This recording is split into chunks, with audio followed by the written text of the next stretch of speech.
This is Time Chronicles Stellar History, written by Roderick Hunt and illustrated by Alex Brexta. A science lecture early Athens 1800s. This was an age of discovery. Scientists were making important discoveries about the way the world works. They began to realize that everything in the world is made up of simple elements like oxygen. This news grapes people imagination. Everyone wanted to learn about science. It's a bomb, yelled Taylor. It's going to chapter 1. It's a bomb, yelled Taylor. It's going to blow the place up. Get everyone's out. He raced toward the line of whizzing flame and spark. He stamped on it and he shouted, "It's a fuse." In front of him was an open trapdoor. Then he was falling into a dark space. His body twisted, his arm jerked. As Taylor hit the ground, he felt an agonizing pain. Taylor, said Wilma gently. "Wake up!" Taylor, said Wilma gently. "Wake up!" Taylor was asleep in an armchair in the library with a book of his lap. He opened his eyes. "I was having a bad dream," he said. He began to rub his leg, "and I get this ache in my leg ever since the accident." Wilma frowned. What accident? Taylor had come to the time, both from the past. Who was he, and what was his story?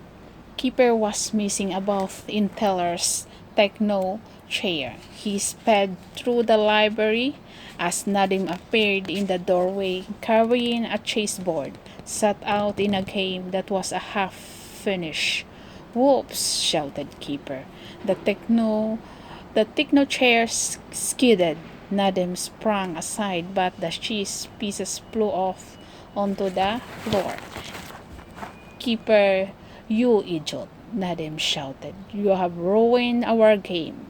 Keeper jumped out of the chair and began to pick up the chess pieces, and I was winning, and complained Nadim. "Don't worry, Nadim," said Taylor. "I'll put them back. I can remember where the pieces went." Taylor's words made Nadim even crosser. "You're too clever, by half, Taylor," he shouted, "and Keeper, you are just a piece. No, say sorry." Keeper threw the cheese pieces back on the floor. "I won't. You are a pain, Nadim." "Hey, stop it," said Wilma. "We don't want any trouble in the time boat." Chapter 2. Beef and Wilk were playing pool in the games room. Beef took a wild shot. The cue ball flew into the air. There was a tearing sound as a beef crow crept a long tear in the cloud. Beef shouted, "Well, that was a stupid." "Don't call me stupid," said Beef hotly. At that moment, the link in Beef's pocket bustled. Wilk's link went off too, an emergency beef cups. The link was high-tech communication device. Beef snapped hers open. Wilma had sent everyone a message. "I read urgent meeting library in 10 minutes. Chapter 3. When everyone had arrived, Wilma said. This messing about was to stop. Were beginning to fall out. She was right. They had been having fun things, had got out of hand. Keeper stared off the floor. Beef looked uncomfortable. Well, didn't agree. "Come on, Wilma," he protested. "We're just letting off steam. It's boring with nothing to do." "Boring?" shouted Taylor. "You know nothing? Try living like I did once, with no proper home, no books, TV, computers, mobile phone. Imagine no place to wash yourself or go to loo. Imagine the huddling in a damp, stinking shelter with no bed to sleep in. Imagine just sitting there, cold and hungry, staring at the rain all day. Then you had know what boring means." They looked at Taylor in surprise. Will hung his head. Sorry, Teller, I didn't know. My mother used to get cross if I said I was bored, said Teller. You haven't spoken about your mother or father before, said Wilma gently. Teller sniffed. That's 'cause I'm a orphan. Both my parents are dead. There was an awkward silence. Teller went on. If I tell you my story, maybe we'll see how lucky you are. This is the story Teller told them. Chapter 4. My mother was beautiful. She was French. My father was an officer in the British Navy. He was killed at sea in 1801. It broke my mother's heart, cause after that she fell ill and talked to her bed. Then the night she died, she was having a job to breath. I ran to get a doctor. I banged on his door and sobbed, "Please come. My mother's ill. She needs help." I'll never forget what he said to me. "I'm eating my supper. If she's that French woman, I'll come in the morning." And he shut the door. But he never came, and by the next day, I was an orphan. I was 9 years old. After my mother died, the landlord said we owe him rent. I had no money, so he took my mother's jewelry. Then he told me to get out of the house. I had no one to turn to. I had nowhere to go. I packed a bag with some clothes and a few of my mother's things. Suddenly, I was homeless, like a street urchin. It's not easy to find places to sleep in London. The first night, I huddled in a doorway, but a drunk woman saw me and grabbed me by the throat.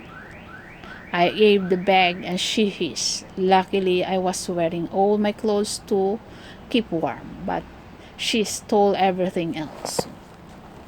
I was always hungry. I eat what people threw out, half eaten or gone rotten. I soon meet the street urchin, then wore rags. Most of them stank. They had bad teeth and filthy, matted hair. They used to steal things to survive. One of them told me the best place to sleep was up on a roof. It's a safer up high, he said. You can keep warm if you find a hot chimney to warm your back. Every day I used to go to the big market at Covent Garden. Stuff from all over the world came up the Thames by both and was sold at the market. Silk spices, china, colored glass, ivory, even things like monkeys and parrots. I tried to keep myself clean and tidy. I didn't want to look like a street urchin. They stole things and people chased them away. I did jobs around the market. I might get paid with an apple or a stale cake. Once a woman gave me a part thing. It was not much, but I bought a broken comb. Chapter 5. One day there was a bad news. It was 1803. Britain declared war on France. Napoleon's army was getting ready to invade England. I was reading about this in a newspaper when a man said, "I can't read, so I'll give you a par thing to read that to me." "I'll read it to you for a penny," I said. "How about a half penny?" he replied. So I did. It was easy money. It was hard to keep warm at night. One day I stopped outside a big building called the Royal Foundation. It was where people went to read books and learn things. People were outside the queuing up to hear a science lecture about magnets. "Is the lecture free?" I asked a man. "Yes, anyone can go in," he said. Good, I thought. If they let me in, I'll have some more worms to sit for an hour. I went to the lecture. I was amazed at the things magnets do. The way they have a force field or make a swinging metal arrow. Went to the north. After that, I went to other lectures. One was on stars and planets. Sometimes I went into the library to read, but on some days the place was shut. Important people like scientists, explorers, or writers would meet there for big dinners. I was pretty good at climbing onto the roofs of buildings by now. And at the back of the Royal Foundation, I saw a half open window high up on the roof. I shined up and found I could sleep. I could sleep through the window into the attics. It was cramped, full of junk, but in the corner was a pile of dusty old curtains. At last, I had found a dry, warm place to sleep that was safe. After a week, I began to feel brave. So one moonlit night, I crept down the narrow attic steps to explore the building. It was like a great house that a lord might live in. It had a wide staircase with portraits on the walls. It was dark and silent, but I crept like a mouse. I didn't know if anyone was living there. Downstairs, there had been a late dinner no one had cleared away. Leftover food was still on the tables meat, bread, jellies, and fruits. I was ravenous. I began to tuck in, but suddenly I froze. I heard a low voice, then the dim light of the lantern cast a shadow on the wall. A man and a woman were strolling through the dark rooms. I dived under the table. My heart beat like a drum. To my surprise, they were speaking French. I speak French. I heard words like flames, fire, and something about France. One of them said something about destroying science. They used the words scandal and explosion. It meant nothing to me. When I was sure they had gone, I crept back to the attic. It was hard to sleep. While were two French people creeping around in the dark, Britain was at a war with France. So were the secret agent or spies? Did they mean to set fire to something or blow something up? How could I tell anyone what I had heard and where I had heard it? Even if I did, who would believe a street urchin like me? Then I read about a big science lecture at the Royal Foundation. Famous scientists and important people were going to it. I heard that even the Prime Minister will be there. The lecture was about oxygen and how things need oxygen to burn. If there's no oxygen, planes go out. It was a new science. People didn't know much about it. The day of the lecture, I sneaked into the lecture hall early. It was soon full of people. A tall man ordered me out of my seat. So I crept to the front and sat on. The lecture began. The curtain had been drawn to the darkened the hall. Straight away, the scientist lit lots of candles. He said that oxygen was one of the elements in the air. Things like candles would not burn without it.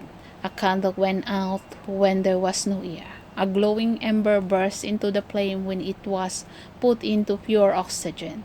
Then I remember the French people had said fire and flame. They had said destroy science. They had said explosion. My heart raced. Had they been plotting to cause an explosion during the lecture? Suddenly a candle began to spark. I saw it at once. A trail of dark powder running along the floor. Gunpowder. The trail led to some heavy velvet curtains behind the scientist. The sparks from the spitting candle began to fall near the gunpowder. My father told me about gunpowder and how a single spark will set it off. I know I had to do something. It's a bomb, he yelled. It's going to blow the place. Get out. The place up, get everyone out. A spark landed on the trail of gunpowder. It hissed and fizzed like an angry snake. flame and spark leap along it in the flash then. The blink of the eye, I leapt up and raced towards it, stamp on it. I shouted. I burst through the curtain. The pissing trail was already close to an open trap door. In that instant, I know that barrels of the gunpowder were in a cellar under the wall. I know the gunpowder trail would reach them and their barrels will explode. Dive head first. I surged through the trail of the gunpowder and peeled through the trap. It will be big explosion and thought. I twisted in the air. Then I landed heavily on the barrel and crashed onto the stone floor. I waited for the explosion. My leg was bent under me. I couldn't move it. I know it was broken. The pain was terrible. I looked down. My hands and jacket were black. My headlong dive through the gunpowder had wiped the floor clean, and there was no explosion. Two men ran into the cellar. They grabbed my arms and ankles to carry me out. It was agony. The pain was so bad, I passed out. I woke up in the hospital run by nuns. They put my leg into two wooden splints and wrapped it around the bandage. It was angry, cause my trouser leg had been cut off. It wasn't able to walk again, and I can't bend my leg. See, it gives way, so I fall over land. Then was a hero. Wow, was I a hero? I saved a lot of lives that day. Did I get a medal? You'd think so. The newspaper said that two French spies had been arrested for trying to cause explosion. Did they mention me? No, I was a street urchin. One good thing came out of it. A boy called Michael Faraday had been at the lecture. He came to see me in the hospital. He brought food and booze. We soon became friends. Later, he made me a chair with wheels on, so I could move about. No one had moved while Taylor had been telling his story. No one spoke. At last, Wilma broke the silence. What an amazing story, she said. Now you know why you laugh are so lucky, I replied. That life wasn't easy in the past. For some kids, it probably isn't easy for loads of them, even today. Then Nina said, those French spies who tried to blow up the lecture, do you think they were bad ones? Taylor looked at the fool. Well, Michael Faraday thought they might have been. I've never heard of Barons before. I meet him, I suppose. Well, never know. I know the one thing, said Keeper. There has been too much messing about in the time vault after supper. I'm going to settle down with a good book. Yay, Keeper, said well, I believe you. The end.